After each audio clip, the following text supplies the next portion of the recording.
बेकसूरों को जेल में डाला जाएगा और दंगाई प्रवचन देंगे, जवाब तो मांगा जाएगा। जब इकोनॉमी धराशायी हो, कूटनीति में भारत पूरी तरह से घिर गया हो, मगर मुख्य धारा की मीडिया में पूरी तरह से सन्नाटा हो, तो जवाब तो मांगा जाएगा ना। नमस्कार, आप देख रहे हैं जवाब मांगा जाएगा, और जवाब मांगा जाएगा का यह एपिसोड शुरू करने से पहले एक बार फिर मेरी आप सबसे अपील कि टैलेंटेड इंडिया को ना सिर्फ सब्सक्राइब करें बल्कि हां उस बेल आइकन को जरूर दबाएं ताकि जैसे मैं कोई शो करूं सीधे आपके मोबाइल फोन्स तक पहुंच जाए। तो अब आखिरकार सचिन पायलट को कांग्रेस पार्टी से ही नहीं बल्कि उप मुख्यमंत्री पद और राजस्थान प्रदेश अध्यक्ष पद से बाहर का रास्ता दिखला दिया गया है। अब यही सवाल किया जाने वाला है कुछ दिनों में कि सचिन पायलट के पास कितने विधायक हैं और अशोक गहलोत के पास कितने विधायक। इससे पहले कि मैं इसकी बारीकियों की चर्चा करूं, मैं आपके सामने बताना चाहूंगा कि आज दरअसल कांग्रेस विधायक दल ने क्या फैसला किया है, जो आपके स्क्रीन पर एक के बाद एक। पहला, सचिन पायलट को प्रदेशाध्यक्ष पद से हटाने और पार्टी से निकालने का प्रस्ताव। दूसरा, बागी विधायकों को पार्टी से निकालने का प्रस्ताव पारित। तीसरा, पायलट सहित सभी बागियों को पार्टी से निकालने का प्रस्ताव एआईसीसी को भेजा गया। अब all India Congress committee pilot और सभी बागियों को पार्टी से निकाल सकती है। पायलट को पीसीसी चीफ से हटाने का फैसला भी आज एआईसीसी कर सकती है। राजस्थान में कांग्रेस विधायक दल की इस कार्रवाई के तुरंत बाद सचिन पायलट की प्रतिक्रिया भी आ गई, जिसमें उन्होंने ट्वीट किया है कि सत्य को परेशान किया जा सकता है, पराजित नहीं। सवाल यह कि क्या यह सचिन पायलट का अंत है? जी हां, तो इस वक्त सबके जहन में एक बड़ा सवाल बना हुआ है कि पायलट खेमे में कितने हैं और गहलोत खेमे में इतने हैं। इस संख्या की तो हम सब बात कर रहे हैं, मगर उस संख्या की कोई बात नहीं कर रहा है जिसका सीधा ताल्लुक इस देश के आम इंसान के साथ है।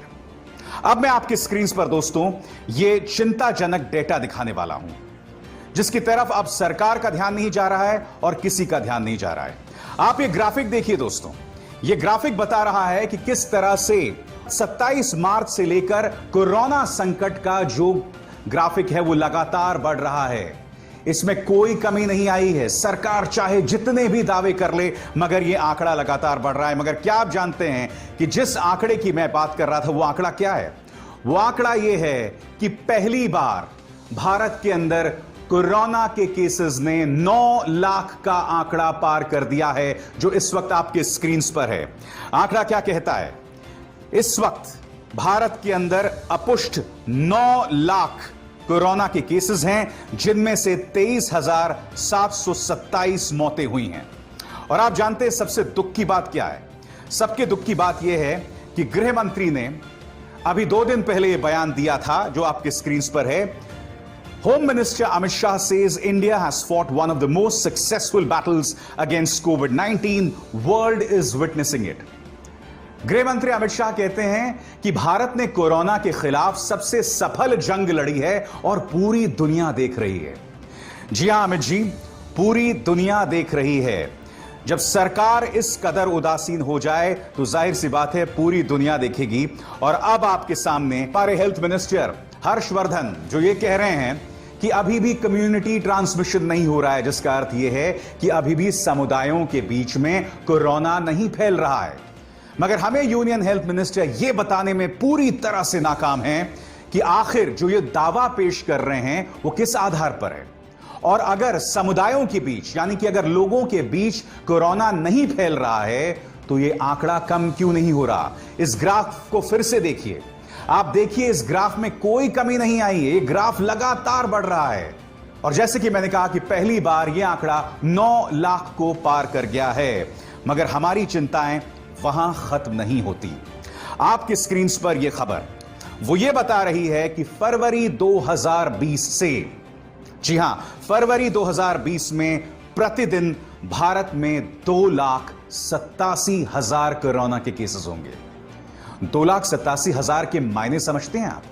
आप जानते हैं कि हमारी स्वास्थ्य सेवा किस कदर लचर है, और इस लचर व्यवस्था में आप कल्पना कीजिए अगर 2,87,000 केसेस रोजाना होंगे तब क्या होगा। बात यहां नहीं रुकती। MIT की स्टडी यह भी कहती है कि मार्च और मई तक दुनिया भर में कोरोना के केसेस 20 करोड़ से 60 करोड़ के बीच हो जाएंगे। यह अपने आप में एक बहुत ही खौफनाक आंकड़ा है, क्योंकि बात यहां नहीं रुकने वाली है। देखिए, कोरोना जब बीमारी होती है सिर्फ व्यक्ति को प्रभावित नहीं कर रही है, हमारी पूरी अर्थव्यवस्था उसमें चरमरा रही है। और इस वक्त हमारे सरकार के पास इससे जूझने के लिए कोई प्लान नहीं है।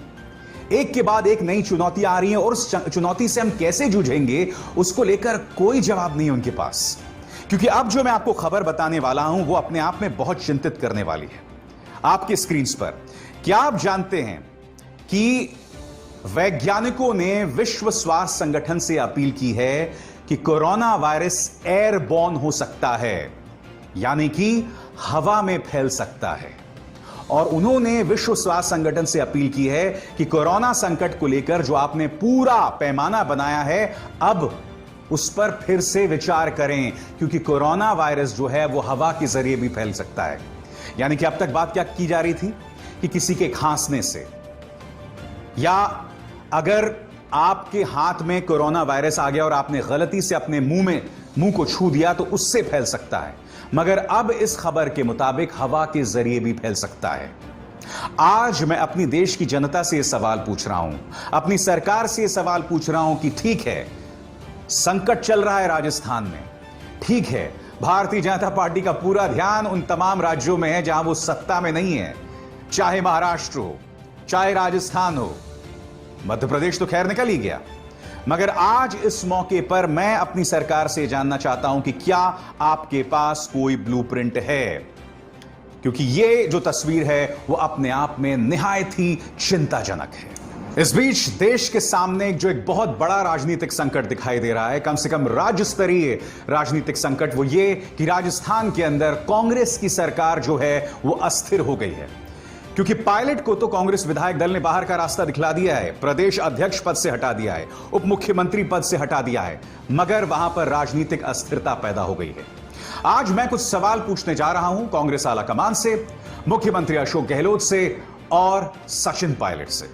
सबसे पहले मैं पूछना चाहूंगा यह सवाल अशोक गहलोत साहब से। अशोक गहलोत साहब सब इस बात को बखूबी जानते हैं कि राजस्थान ने कोरोना संकट के खिलाफ एक अच्छी लड़ाई लड़ी है। भीलवाड़ा मॉडल की चर्चा हर तरफ हुई।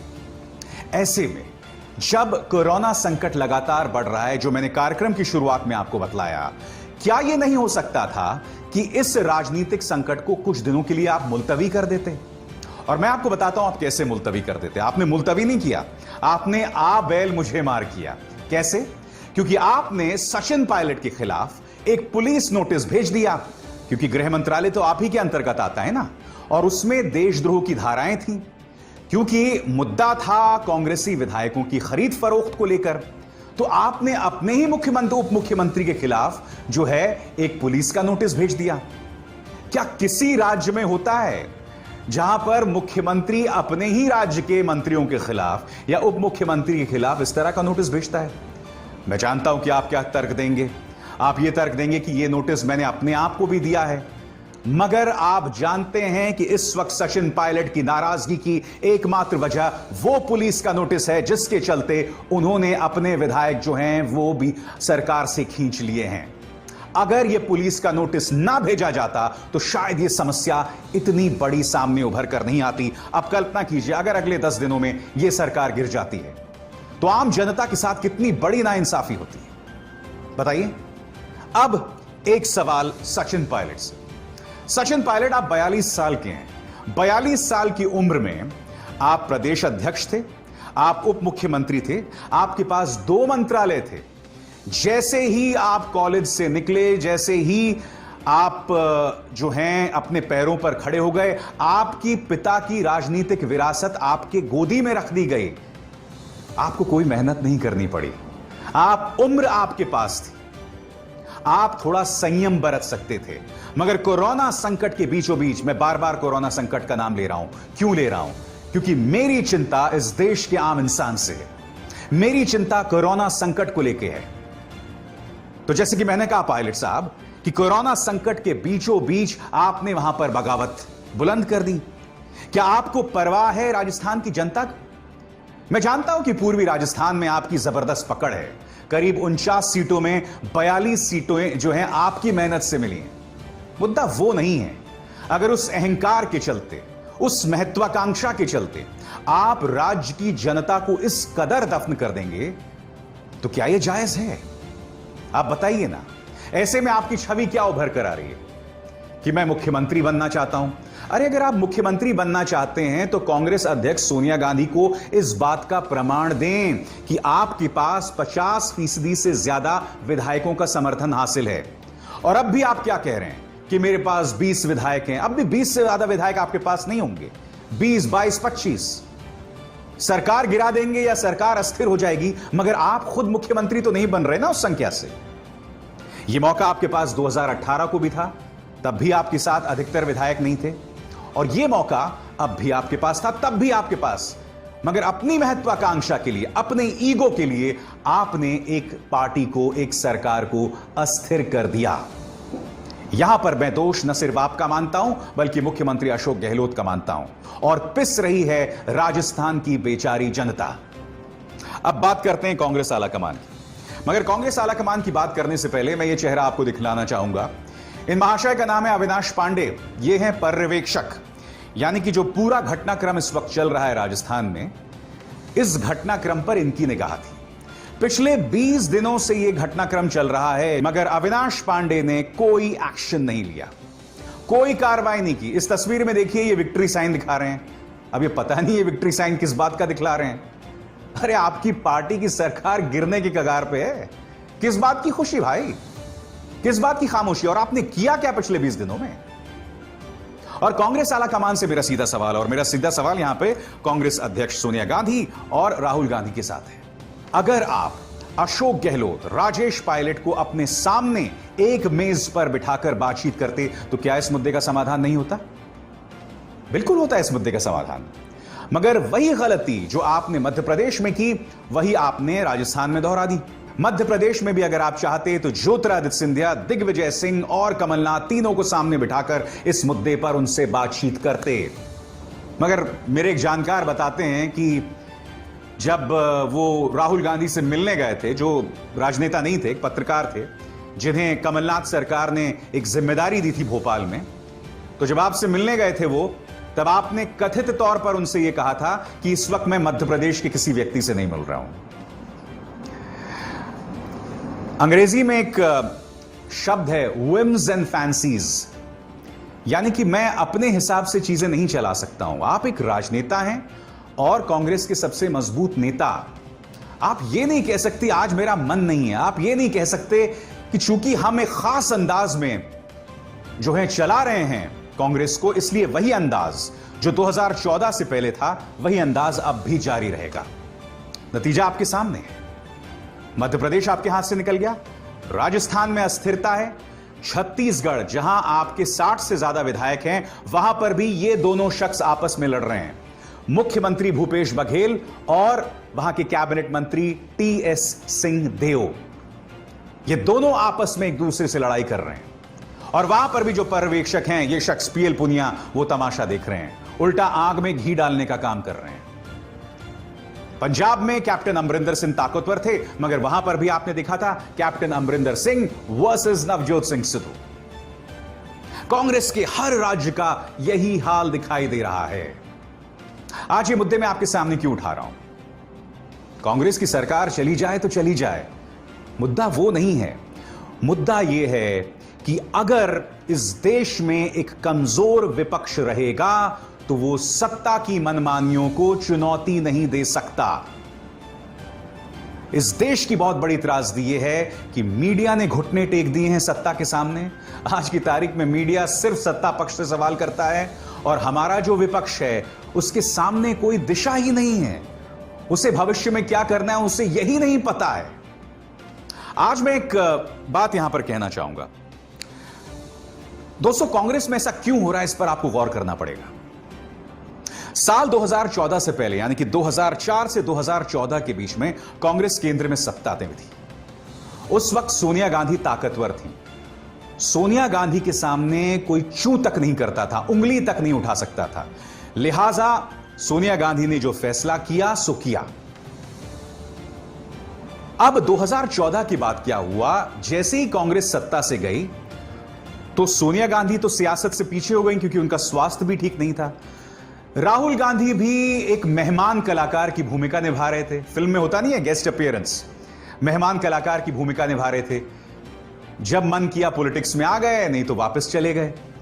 तो ऐसे में क्या हुआ, ये जो तमाम दोहराव अलग अलग राज्यों में थे, तमाम जो मतभेद थे, चाहे मध्य प्रदेश में ज्योतिरादित्य सिंधिया वर्सेस दिग्विजय वर्सेस कमलनाथ, या फिर राजस्थान के अंदर सचिन पायलट वर्सेस अशोक गहलोत, ये तमाम चीजें जो हैं वो खुलकर सामने आ गई। ऊपर से इन तमाम राज्यों में कांग्रेस सत्ता में आ गई। जैसे ही आप सत्ता में आए थे तो बहुत जरूरी था कि कांग्रेस आला कमान इन तमाम मतभेदों को संबोधित करती, मगर उसने ऐसा नहीं किया। वो कुंभकर्णी नींद सोती रही। नतीजा आपके सामने है। हर कांग्रेस राज्य में अस्थिरता बनी हुई है। मगर मैं जानता हूं आपके जहन में क्या सवाल होगा कि क्या राजस्थान में बीजेपी की सरकार बन जाएगी। तो मैं आपको बता दूं, यहां पर भी बहुत जबरदस्त पेच है। पेच क्या, मैं आपको बताता हूं। आपकी स्क्रीन पर पूर्व मुख्यमंत्री वसुंधरा राजे सिंधिया। आप जानते हैं वसुंधरा राजे सिंधिया और अशोक गहलोत का दुश्मन कौन है? यह शख्स यानी सचिन पायलट। वसुंधरा राजे सिंधिया किसी भी सूरत में, मेरे जानकार मुझे बताते हैं, मामला गलत भी बाद में साबित हो सकता है, वसुंधरा राजे सिंधिया किसी भी सूरत में नहीं चाहते कि सचिन पायलट को मुख्यमंत्री पद के लिए भारतीय जनता पार्टी समर्थन दे। क्योंकि सचिन पायलट की तरफ से खबरें आती रहती हैं कि वो एक प्रगतिशील कांग्रेस बनाएंगे, बीजेपी में नहीं जाएंगे। हालांकि वो धर्मेंद्र प्रधान से भी मिल चुके हैं, ज्योतिरादित्य सिंधिया से भी मिल चुके हैं। तो अगर किसी भी सूरत में बीजेपी समर्थन देती है सचिन पायलट को बाहर से, तो वसुंधरा राजे सिंधिया और उनके 45 विधायक बगावत कर सकते हैं। सवाल एक बहुत बड़ा है कि क्या वसुंधरा राजे इन 45 विधायकों के साथ अशोक गहलोत को समर्थन दे सकती हैं? इस तरह की चर्चा भी राजनीतिक गलियारों में है राजस्थान के। मगर मैं एक बात स्पष्ट कर दूं, सियासत में कुछ भी हो सकता है। मेरी जानकारी जो है वो आधारित है राजस्थान के पत्रकारों या वहां के जो जानकार हैं। आज जो इस मुद्दे का, इस कार्यक्रम का मुख्य मकसद वो ये था कि देश के सामने एक जबरदस्त कोरोना संकट है, मगर हम क्या कर रहे हैं? हमारा ध्यान सिर्फ और सिर्फ राजस्थान की सियासत पर है। कोई पॉलिटिकल पार्टी सरकार तोड़ना चाहती है, कोई पॉलिटिकल पार्टी जो सत्ता में है उसके नेता आपस में लड़ रहे हैं और उन्हें इस बात की बिल्कुल भी परवाह नहीं है कि देश की जनता कहां जा रही है। मैं आपको बाकायदा आंकड़ों के साथ ये बातें पेश कर रहा था। तो जवाब मांगा जाएगा। मैं इतना ही मेरी आप सबसे अपील कि इस कार्यक्रम को ज्यादा से ज्यादा लोगों तक पहुंचाएं और अभिसार शर्मा को दीजिए इजाजत। नमस्कार। अगर आपको हमारे वीडियोस पसंद आए तो प्लीज लाइक करें, सब्सक्राइब करें और शेयर